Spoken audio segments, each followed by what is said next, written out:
Oh, it's amazing. I mean, so much of the pain that we feel today in our relationships does relate to something that happened as children.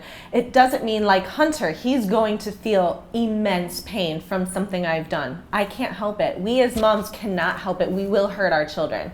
It's not that we're bad people. Or, God forbid, Hunter grows up in a wonderful home, but there is a war like you had, or there is, someone that hurts him. And everyone from every situation in every country has stuff that affected them and hurt them, and rising above that is enormous. I have a friend of mine whose boyfriend is going through serious counseling right now to heal insecurity because he was abandoned as a child, and it's now bleeding into his relationships now here.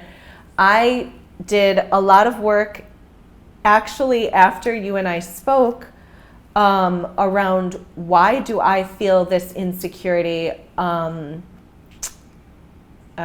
rejection really in my relationships? Why do I constantly feel so rejected and so unloved and so unrecognized when I feel like I'm giving abundantly love and nurturing and I'm reaping rejection and isolation? And I had this crazy time in meditation just last night where I felt this blanket of warmth wrap around me.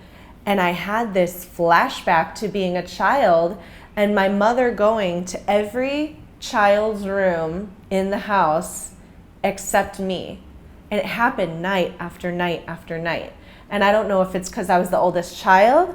Maybe she didn't like me. No, I'm sure she liked me. But she would tuck everyone in and wrap them up like little burritos and give them kisses and talk to them and whatever and pay attention. And I remember just sitting in my bed thinking, why doesn't mom tuck me in? Why doesn't she visit me? Like, it sounds so silly. I've had so many traumas in my life. Some perhaps self-inflicted, but some not. I've had some really bad things happen, but that affected me, I think, more than almost anything. I'm having a hard time not bursting into tears because I didn't think I would be able to identify that alone, but our conversation and the spirit was so powerful that I really was able to breathe into that and receive that. So now what do? Once we have worked with an energy healer, or once we have identified in our own meditation and yoga practice some sort of trauma that's affected us and is now bleeding into our relationships with our families and our lovers, how can we start to overcome that and replace those feelings of loneliness or fear with love? And I know a lot of yoga, as you associated it, is self-love. Yes. So tell us about where we can go with that pain once we've identified it. So one of the things, like for me personally, once I identified everything that's kind of happened in my life and understood not being attached to these things, life happens to us all, different things, right? Now that you see it, now you have to be gentle with it, with yourself. Be forgiving. And don't hold on to that any longer, now that you identify it. Now you know the truth. Now it's up to you how you want to take it. Don't give up on yourself. Be strong. Push through. Keep taking one step at a time every day. And ultimately, you're going to reach a point, at least this is where I'm at, that I just feel every day I wake up, I feel happy. I don't have bad thoughts. Things, life, friends, people, sometimes throw negative energy at you. You just kind of like, oh man, okay. But I take a deep breath. I say, okay, it's okay, Sanela. I just kind of push it to the side, and again, we'll take one step at a time, keep moving forward, keeping that smiley even when I don't want to smile. I smile because you have to constantly keep thinking positive because you know the truth. You know the truth. Truth is so powerful. Once you know the truth, now it's time to be gentle, move forward, find better solution, don't give up, love yourself. All the love you want to give it to a guy or to someone else, give that to that love to yourself right now. You know, I've been single for 2 years now. I refuse to settle for things that no longer serve me. When I see a red flag, I immediately take a deep breath. And if it's still with me the next day, that red flag, I gotta act upon it. I do not ignore those things anymore.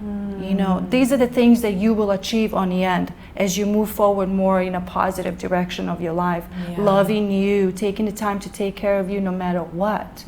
It's important because we have to live this life, you know what I'm saying? And so be honest with yourself. Sometimes even that your own honesty could be hurtful and your ego wants to step in and be like, no. You know, no. Take a deep breath. Don't hold on to things that no longer serve purpose in your life. Try to release it. Understand, almost like when you look back, it's like, yeah, that happened. True. I can say that now with ease. Back then, I was like, oh, it was like in both direction. You know, just keep moving. Keep loving you. Keep loving the things around you. Thank God for every day, everything you have. Be grateful, you know. Be forgiving. Don't take things too personal. I mean, these are all things that are simple, but yet they play a big part in our daily life. What you're identifying also, and I know I've mentioned this book 12 times on camera, but a lot of what you're identifying comes from the 4 Agreements, which is one of my absolute favorite books. And it's, you know, be impeccable with your word, and is the first agreement. It goes on to talk about really just having integrity. And one of the agreements, he's saying this is ancient Toltec wisdom, and this is the only 4 things you need for a happy life. I'm like, 4 things? And one of them is be impeccable with your word. One of them is don't take things personally. Like, of all the things you could tell someone to do in the world, you know, he says don't take things personally. And it's interesting how powerful that is. At the end of every day, I would feel so exhausted myself. Really up until quite recently in my life. And I even cut out I created a little square with these words from Cheryl Strayed. She wrote a book recently that became a bestseller about her journey hiking. And she said something about her mother that was, you know, she gave so much love into every day that she exhausted her reserves by the end of the day. And I'll paste the quote up for everybody.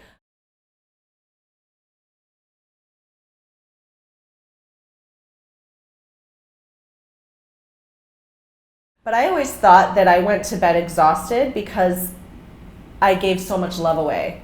But I think that was absolutely incorrect. I think when we give love away and do it with authenticity, not our ego, but with our souls, we're reflecting love back to us. And I shouldn't go to bed exhausted. I shouldn't go to bed feeling like I've given the last of my reserves. Because when we're giving love in a codependent way, we're exhausted.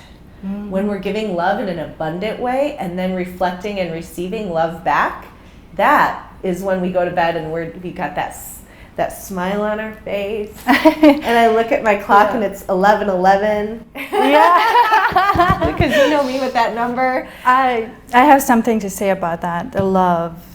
Growing up, where I grew up, it was I never heard "I love you."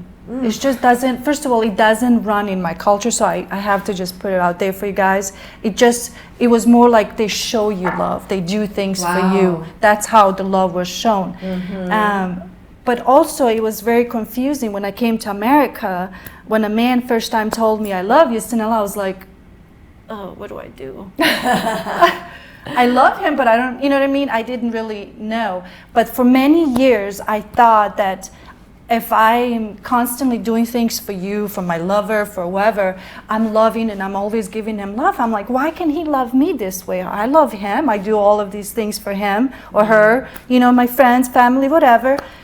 But I was always doing things with expectation. I love you, but I'm also expecting you to love me. Right. And I was very confused with that for many years. And that's how our yoga kind of helped me identify that issue. Nowadays, I'm like, Sanela, in order for someone to love you, when you love someone, love them with no expectation. It's like, I love you, and how you react towards me has nothing to do with me. Right. And that doesn't mean you don't have boundaries. And you listen to those red flags. That's right. Yeah. And in a way, guarding your heart. Yeah, you have to guard your heart because not everybody's going to have the same intention. Yeah, exactly. And you have to be able to recognize that. And the sooner you recognize this and you listen to your intuition, your personal power, your third eye, he sees it. He tells you if you feel it, something is not right, listen to it, don't ignore it. The sooner you like give attention to it and you take action to either remove it or move forward with it, the better it is for you. You create more calm and peace within yourself. You don't question yourself on a daily basis. Should I listen? Should I not? Was that right? Was it wrong? Is it positive? Is it no? If it's like really hitting you, and women, we have a very strong intuition. If you just a little bit silent your ego and just listen, feel it, it will tell you the truth, it will act upon it, you know, and you will make a better decisions, and you will create the love and calm and the things that you want to attract. You will create that faster and better and more efficiently. If I were to sum this up, it sounds like what you're saying is that self-love is a muscle, and we have to train it. Yes. And that's been your journey in yoga and in love. Yes. And in taking these 2 years to be single and to really love yourself. I think mothers have a particularly hard time with self-love because it's hard enough when you're in a relationship to create space for yourself. And one thing that you and I have identified together is that women are so nurturing, borderline codependent for a lot of women, unfortunately, that we give everything to our lovers and we think that we're being good lovers. And men's careers are advancing and women are staying stagnant. And we think we're doing it out of love, and what we're really doing it out of is fear. Yep. Fear that someone will not love us if we are not giving every last bit of ourselves. And so that's, I think, such a critical takeaway for our moms to listen to, is that, you know, love doesn't have to exhaust you. Love can empower you. It should never, you know. Right. It should never make you feel exhausted. It should give you more courage, more wisdom, more like, I'm going to go and kick ass. I'm going to make things happen for myself because I can. You know, going back real quickly to some of the work you've done with energy and chakras, you kind of laughed when you saw the Moms Wear Capes colors, the orange and the turquoise. I even have the orange on my nails, and the blue, which is all over the studio here. Tell us a little bit, because part of this has to do with love and life. Tell us a little bit about what the orange and the blue mean. So the orange for our moms. Yes, the orange. Because we were so intentional about the colors for Moms Wear Capes. Yes, and it's funny when I did first time saw your picture, I was like, that's a good one, because the orange color is like it's where we create life. It's where our sensuality comes in, where you feel, you know, you feel good, you feel confident, you feel sassy a little bit, that's a good color to always wear and be reminded of, like, you know what, I feel sensual, I feel strong, I feel beautiful. It's a great color to have that, a constant reminder. And then your throat chakra, I find it a lot of the times, like, I know for me, back in the day when I would be in a relationship, I get in a fight and I hold everything in. Your throat chakra is your truth, is speaking your truth, expressing what you feel. And if that's like being choked and you hold things back, you're like, I don't want to talk about it right now. And then you keep pushing it, you constantly choking yourself, and all of a sudden you just explode. And nothing is clear. You have miscommunication, you just lose yourself in it. But if you practice to speak your truth, keep that throat chakra activating, wearing something blue, keep reminding yourself that I'm going to speak my truth. This is how I feel. This is where I'm at right now. I'm going to say it, but say it with kind words. Don't let your ego get involved. Don't let your emotions get involved. Take a deep breath, relax, and then speak. And now I don't hold things so much in. I'm an introvert, so I do like to keep things to myself a little bit, right? So right there doesn't help me. So I have to like really constantly remind myself, now let's speak up. Speak your truth. Say what's on your mind. Be kind with your words, but be very clear and to the point. Sure, and stick up for yourself. Stick up for yourself, you know what I mean? And it really has helped me. So I think it's really wonderful to have these two colors combination for... for women, because they've created life, but in a way they're also really... As moms now, we're really stunted in terms of our creative outlets, our sexuality, like a lot of stuff comes up. And so there's a lot of conflicting energy there. So for me, getting in touch with my purpose and my creativity and really giving life, not just to my son, but giving life, you know, from that place of creativity and love and abundance, that's been huge for me. And then also the throat chakra and the expression and just having a voice. I think similar to you, I'm an introvert, and for me, I never had a voice, never stood up for myself. One of the teachings that's really impacted my life has been Alison Armstrong's Understanding Women. And if you haven't listened to it, because it's just maybe 4 or 5 hours of her lectures all pieced together on Audible.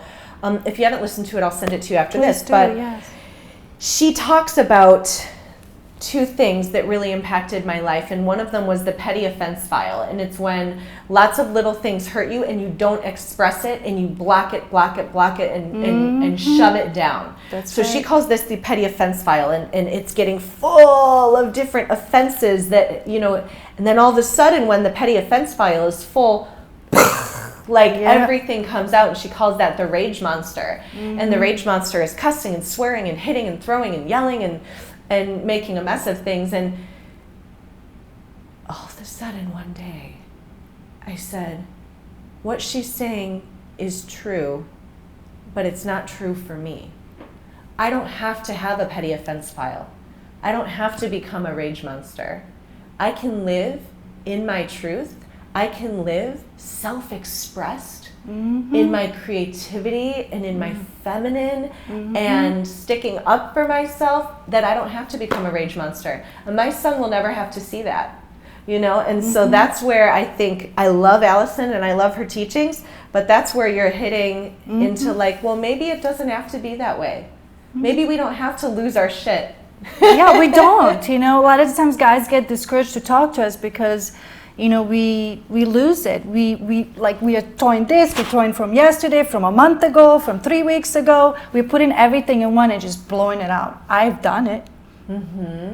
But now I'm like, all right. Yeah. I say what I see, and if it's something bothers me, I speak it. And that's the thing, you know, speaking your truth and, you know, saying what's on your heart.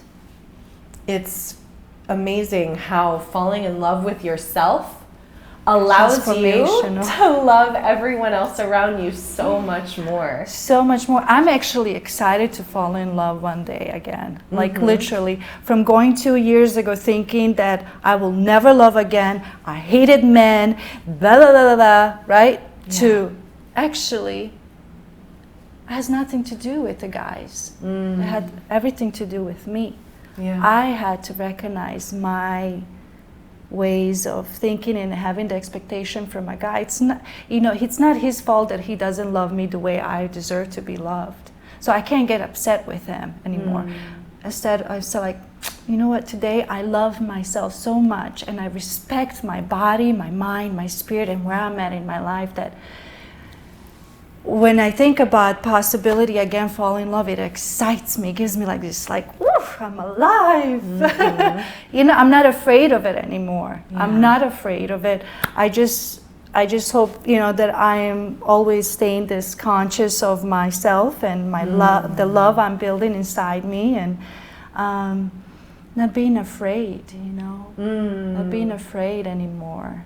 That is big thing, being able to forgive and not be attached to things. Yeah, one of the most impactful things that anyone told me after my divorce, I said, no one wants me.